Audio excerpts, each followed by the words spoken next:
The S&P 500, we had some pretty wild action when we look at the day. You opened up and it was not green. We ended the day green, but you opened up pretty far to the downside, and it was all based off of this news right here. You see, in the after hours of Friday, you got news that Moody's downgraded U.S. credit for the first time in a few years. And the market come Sunday night, last night, after hours, we just proceeded to drop.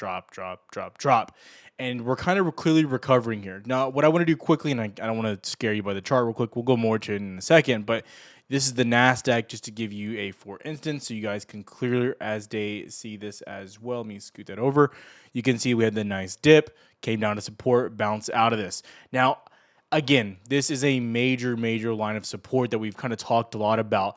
But again, you're finding buyers from there. Now, I'm going to go into my opinion based off of what's happened here and how we're moving into tomorrow and why I think, in my opinion, this isn't the time to really get concerned just yet. I'll tell you when to get concerned, but I'm going to tell you exactly what I'm looking at over the next 24 to 48 hours on the market and what I'm overall expecting. Now, before I go too far, I do want to say right now, if you're interested in trading with us, seeing how we trade in Discord, what we're doing throughout the day, the Discord might be for you. The link is down below. But you can also get access to the free Discord where we have updates and we're actually live every single day on WAP and inside of Discord, but we have free trade Wednesday, so you can tune in for absolutely free. The link for that is down below. But again, you can see exactly what we're looking at every morning. I go through the watch list of what I'm looking for. For instance, here over 21.25, looking for 21.327, 21.4, 21.53. You go and you look at how the market reacted. You came right into 21.53 from those lows at market open perfectly. So again, just giving you a roadmap of what to look for throughout the day, as well as setups that we're looking for throughout the day as well. CrowdStrike being a big one right now. Microsoft, one of the day trades.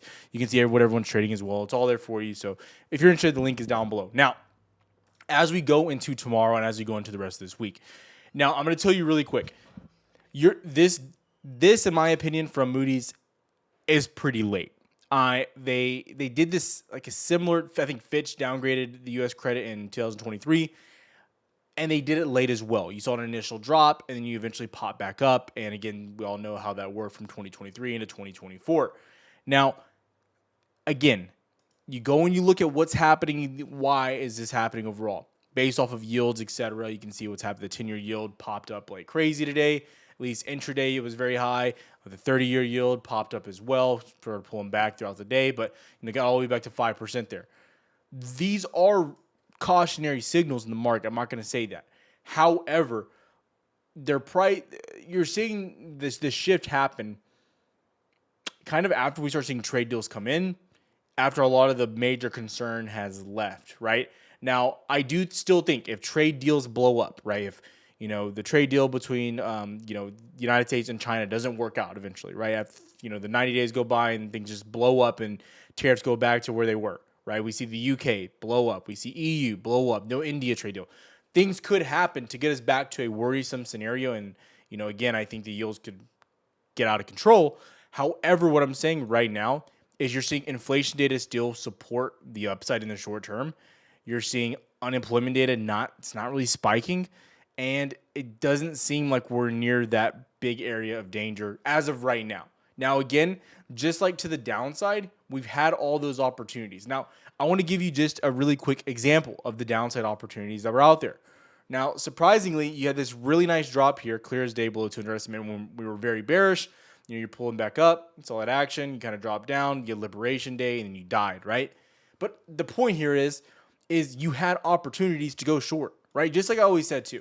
You don't have to go long at the bottom to make your money back to the top. You don't have to. You can wait for confirmation, right? And you've had that opportunity.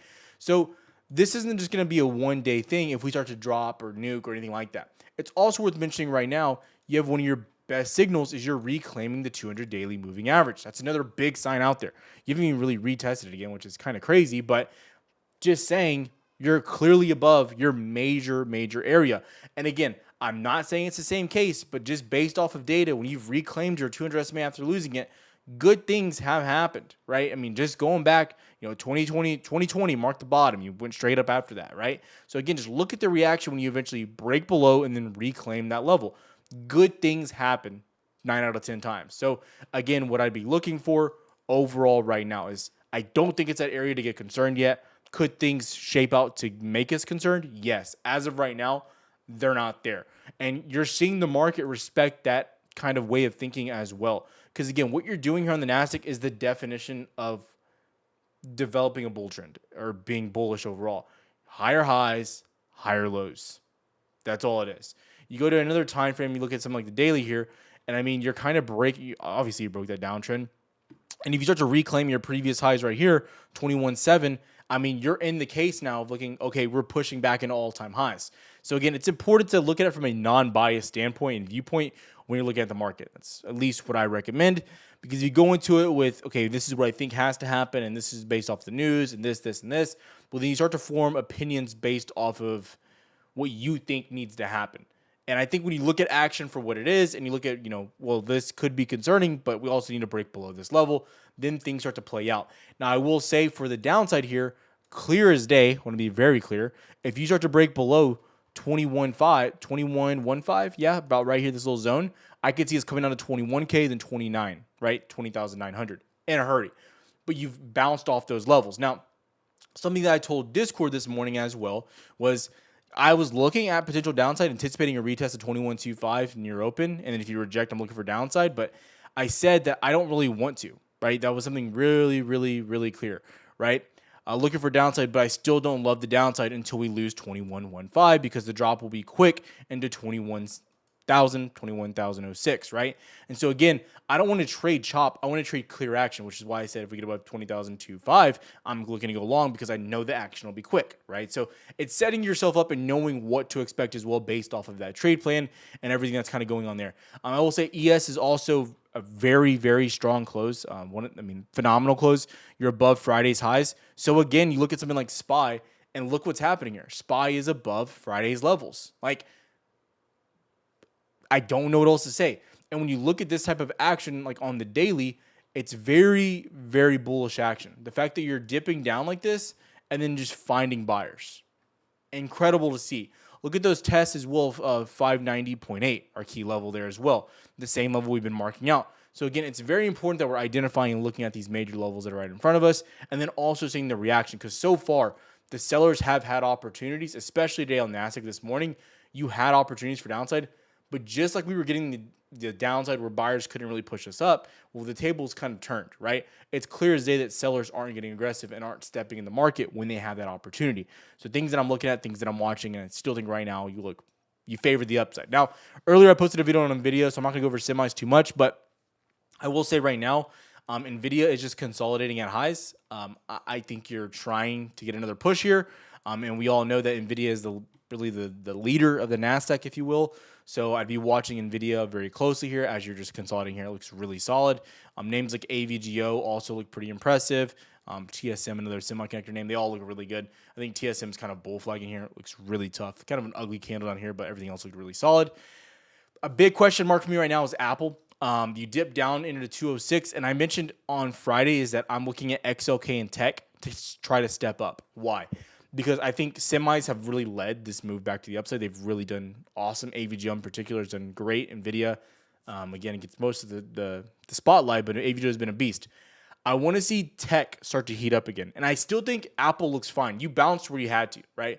26.4, 26.5, or 206.5. Below, if you held below that, you were going to go straight down to the gap fill. So again, on the 1 hour, the 15 minute, you held it. Good to see, right? There, I'd be anticipating a pushback into 211.2 tomorrow, then maybe even 214 above that. But again, you start to look at all these other Mag 7 names, and they still look impressive. You got a dip. Again, probably a buying opportunity right now. But again, Meta holding above 638. Monster, I think this is one of the big monsters out there. Has a lot of room back up as well. Amazon, pretty impressive. Stuck below this little level you have right here, basically 206. You're trying to hold above it, but you get above this and the 100 MA. I think you're cooking back towards 216. Netflix right back at all-time highs. Again, just trying to do it again. I wanted to see a dip down to 111.60. You didn't get it. So again, that's me being just too patient, too conservative, but pushing back at a highs here. And again, the list, Microsoft, this was Jordan's name today. Microsoft, really impressive, really a sleeper out there. Breaking your downtrend structure, right? Clearly making lower highs since, July 2024, breaking out, trying to push back into all-time highs. Must-watch name. Google, as well, holding 164, above 164. We know we're looking for a 170 to 171 test, a 200 SMA. So, again, like it's just building on top of each other as we move forward here. Like this is what you want to see. And again, you look very impressive overall. This is pretty much everything you wanted to see is kind of playing out here. Now, the biggest name, I'm going to leave you guys with this. Video's not going to be too long today. One of my biggest sleepers out there right now is CrowdStrike. Discord has already made aware of this. I'll probably go into more details in Discord tomorrow, but I think CrowdStrike is a monster here. Be totally honest with you guys. I don't know if you'd really consider this a cup and handle. It looks like one to me, right? Clear as day, right? Make your cup, forming your handle, trying to mount, break out, right? Pretty clear. You also had this double bottom kind of form out down here as well with your neckline here. You broke already above, got above 398, haven't looked back. We went long on that earlier in Discord. So as of right now, I personally believe that, CrowdStrike has potential to break all-time highs and start running towards 500. I'd be watching it very closely. Another big name here is PanW. You've been talking a lot about this. You've been holding your previous all-time highs here at 190, 190.5. You're breaking back above our key level 194-ish, which we marked out in Discord, told you guys about last week. Again, if you're in Discord, you haven't been paying attention. Again, technicals, I've been hammering home some of these swing trade things along those lines as well here. We talked a lot about CrowdStrike, Netflix. I'm trying to make sure I can see this one for you. Let me actually bring it up real quick. I just want to make sure because, again, everything's tracked and kept back there inside of Discord, so no one can ever say I'm lying or anything like that. It's always there for you. But again, PanW approaching target. We mentioned it here as well. Yeah, this was CrowdStrike. Where's PanW? Let me see it real quick. Yeah, PanW just making highs, pushing in our level. So again, some of the monster names I'm looking at, I think Cloud's a little bit slept on right now, has a lot of room to go. So what I'd be watching, if you have questions, let me know down below. The links and everything are down below. I appreciate all of you. See you guys tomorrow. Have a good one, traders.